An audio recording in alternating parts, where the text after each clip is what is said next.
처음 석굴암 올라왔을 때 그 마루턱을 넘어가자마자 일본에 펼쳐진 양양에 펼쳐진 것을 보고 감동해 합니다. 매일신보에 실려 있습니다. 거기 올라간 사람들은 전부 일본의 자기네 바다를 배경으로 사진을 찍습니다. 그리고 아침 일찍 가면 야마토의 태양이 떠오릅니다.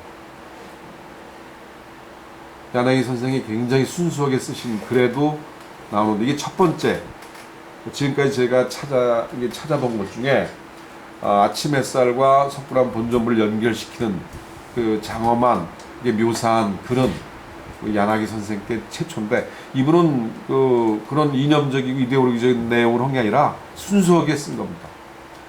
근데 여기서부터 요양반 때서부터 바뀝니다.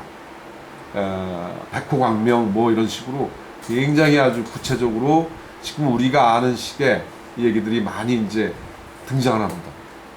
근데 그걸로 끝나지 않고 제도화하고 집단화시킵니다. 토암산 석굴암 새벽 등정, 그 다음에 햇살 얘기, 이런 것들을 그대로 조선 총독부에서 만든 우리 조선 소년들이 배우는 국어 독본 책이 그대로 이 얘기 실립니다. 이 얘기를 우리의 앞 세대들이 일제 때 학교를 다닌 분들이 바로 이 얘기를 배우기 시작합니다. 그러니까 조선 총독부에서 만들어낸 이 책에서 석굴암과 관련된 동해의 아침, 일본의 야마토 태양 얘기가 자연스럽게 스무스하게 우리에게 스며든 거죠. 달콤한 문화식민 사관. 근데 해방되고 청산했어야 할 그 이야기가 제가 존경하는 미술사학자 윤희순 선생이 똑같이 쓰고 맙니다. 그게 그리고 우리 교과서에 그대로 올라옵니다. 그러니까 조선 총독부에서 만들었던 국어 독본의 그 내용과 근본이 같은, 일본해란 단어가 동해로 바뀌고 뭐 몇 가지 용어가 바뀌고 몇 가지 첨삭이 있지만 뼈대가 같은 얘기가 그냥 우리에게까지 전해져 옵니다. 결국은 우리가 아는 석굴암은 그 신화 석굴암이라고 얘기 붙일 수 있던 신비하고 환상적인 얘기고, 우리 현실, 이 토암산의 현실을 무시한 얘기죠. 그래서 앞으로 우리는 실사구시 정신에 입각해서 석굴암을 다시 한번 진짜로 탐구할 때가 아닌가.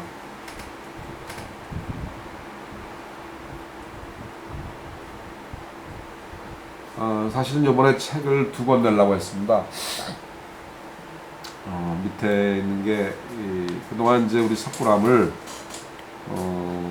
어떤 원리로 석굴암이 그 불상 조각들부터 구성되어 있을까, 소위 소의 경전을 밝힌다고 해서 어떤 분은 법화경을, 어떤 분은 뭐 화엄경을, 어떤 분은 관불 삼매경을, 이렇게 각각 경전들을 바탕으로 김대성이 지었을 것이다 해서 이제 많은 노력들이 있으셨는데 어떤 것도 맞지가 않습니다. 그래서 뒤집어 제가 생각해 보니까 석굴암은 여러 경전에서 김대성 스스로 엄청난 그 학문적 내공이 있었던 분이거든요. 화엄 교학을 공부한 기록도 남아 있고, 그래서 그분이 나름대로 그 당시에 신라에 전해진 여러 종파, 교파의 경전들을 공부를 했고, 나름대로의 불교적 세계관을 구축을 했고, 바로 그 자기의 세계관을 문자 언어가 아니라 조형 언어인 건축과 조각이라는 요소를 가지고 자기 스스로 기술한 것이다. 그래서 한 권의 경전일 수 있다. 이런 관점에서 같이 책을 내려고 했는데, 이번에 일단 언영 논쟁 부분 정리한 그 책만 내게 됐습니다.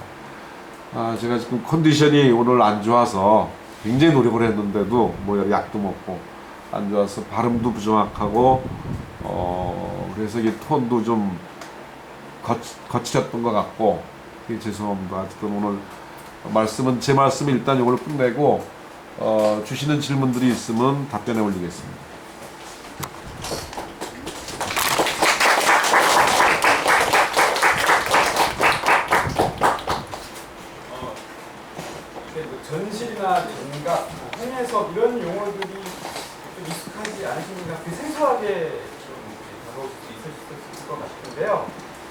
궁금하신 게 있으실 것 같아요. 궁금하신 질문 있으시면 질문 주시도록 하겠습니다.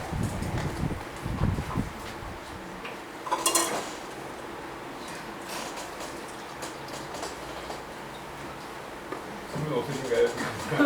한 시간에 이렇게 많은 얘기들을 거의 압축을 해가지고 말씀하셔가지고 예. 보통 사찰을 돌아다니다 보면 그 사찰 창건설화 중에 그 늪지나 그 연못 위에다가 사찰을 창건했다는 얘기가 많아요. 뭐 미륵사도 그렇죠. 그 설령 늪에 졌든 없다 졌든 그곳이 늪이라고 한다면 더더군다나 그곳의 기초를 든든히 하기 위해서 일반 평토 보통 흙이었던 것보다 훨씬 더 조심했겠죠. 그죠?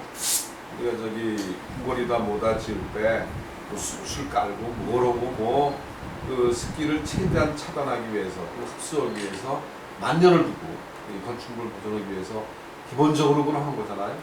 일반 민가를 지어도 마찬가지죠. 근데 강아지 이쁜 강아지가 있다 치고 강아지 집을 마당에 이렇게 조그만 걸 만들어서 뭔가 치고 그 밑에 물기가 있는 곳에 강아지 집을 놓지 않을 거예요.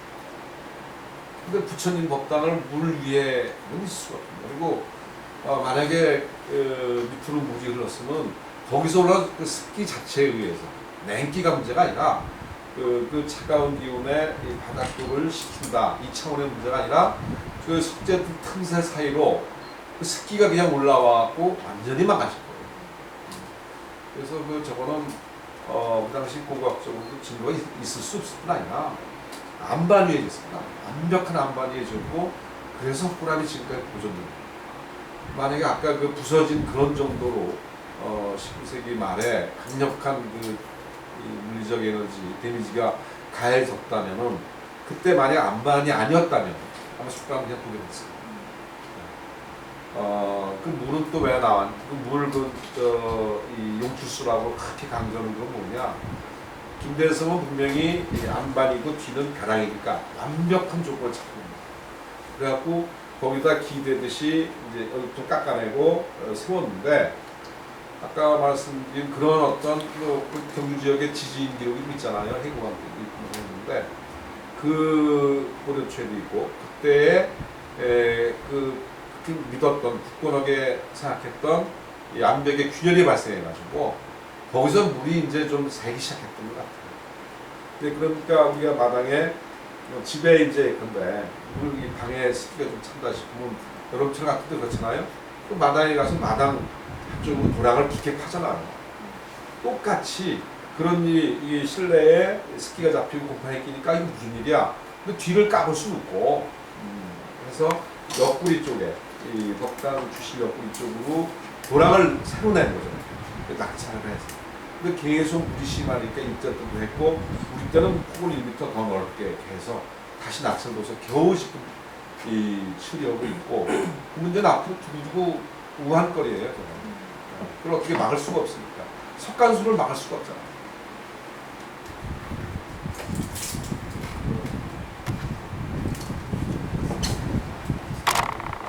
궁금한 게 있어요. 예. 그 1960년대 동원한 게 되게 이렇게 잘 됐다고 잘된 정도의 최선을 다했죠. 처음 알게 된 사실이 많은데 그러면 그때 지은 그때 건축한 거는 어떤 거 잘 못 들었는지 어떤 사료나 아니면 뭐 그 원래 그 원형에 최대한 가깝게 한 거라서 잘 돼가지고 어떤 뭐 역사적인 사료나 사진 자료 많은 거 한건데 그런 게 많이 남아 있어.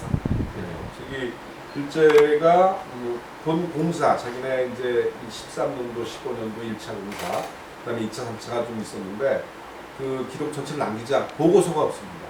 이거 단편적인 기록은 다 있어요. 일지도 있어요. 일지. 걔네 무섭습니다.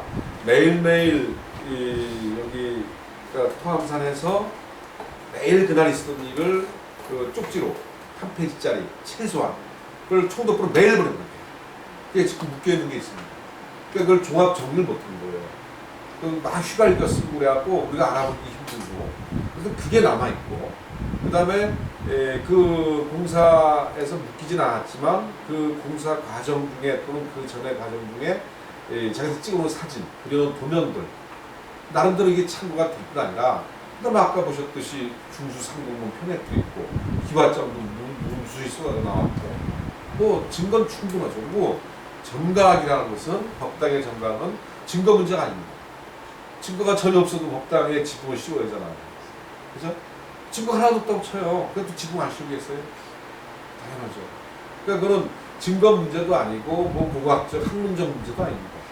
당연히 일제 때도 일본 사람들도 지붕을 씌우려고 했는데 아침 햇살 차단 문제 때문에 그런지 자만 안 씌웠단 말이죠. 그래서 불가사의라고 했는데 그 뒤에 일본 학자들이 조선 총독부에서 낸 모든 책에 저거를 치욕스러운 일이라고 기록합니다. 지붕 안 씌우고 그렇게 방치한 거에 대해서 당시 관야전이가 관야했다. 이 새끼로다 다시 그렇게 은근히 비판하는 분도 있는데 관야전이 그럴 정도 아닌 것 같아요. 어쨌든 지붕을 안 씌운 거는 일본인들 학자들이 다 통탄을 했습니다. 담당 기사의 치욕이다라는 말까지도 있습니다.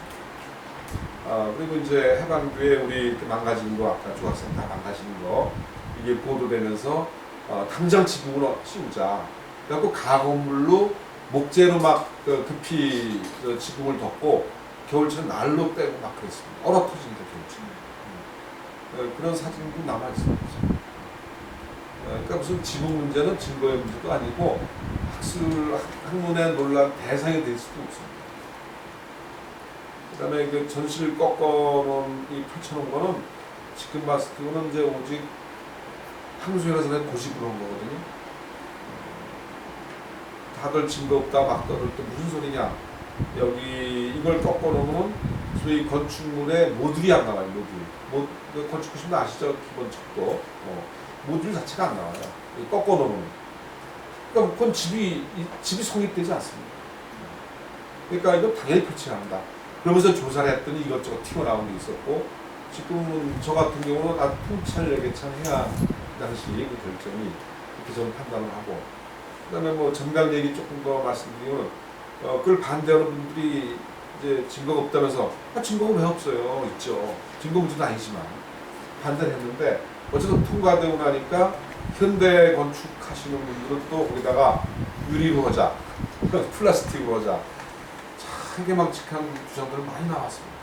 계속 토론이 되면 시간이 질질 끌고 그 황수영 선생의 뚝심으로 그것도 한국 전통 목조 안에 의미 없다. 그것도 관철됩니다. 그런데 그 황수영은 제가 책에 맨 앞에 써놓은 대로 헌사대로 석굴암 망쳐놓은 사람이 돼 있는 거예요. 석굴암을 그래서 제 문장 중에 있습니다. 법당에 종교 건축물에 종교 성전에 지붕을 얹었다고 죄가 되는 나라는 대한민국밖에 없습니다.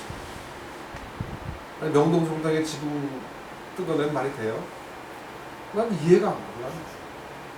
아무리 일출담론이 현란하고 환상적이고 달콤해도 그렇다고 지붕을 남의 법당에 또 부처님 못해 다 불상 그렇게 망가진 걸 뻔히 알면서 50년 동안 저렇게 집단적으로 그런 주장을 해서 이 지식시장을 혼란케 하고 독자들을 무민화시키고 모두가 그래서 밑으로 샘물이고 지붕이 없는 천하에 없는 그런 아주 신기한 건축물 신라인이 지었다.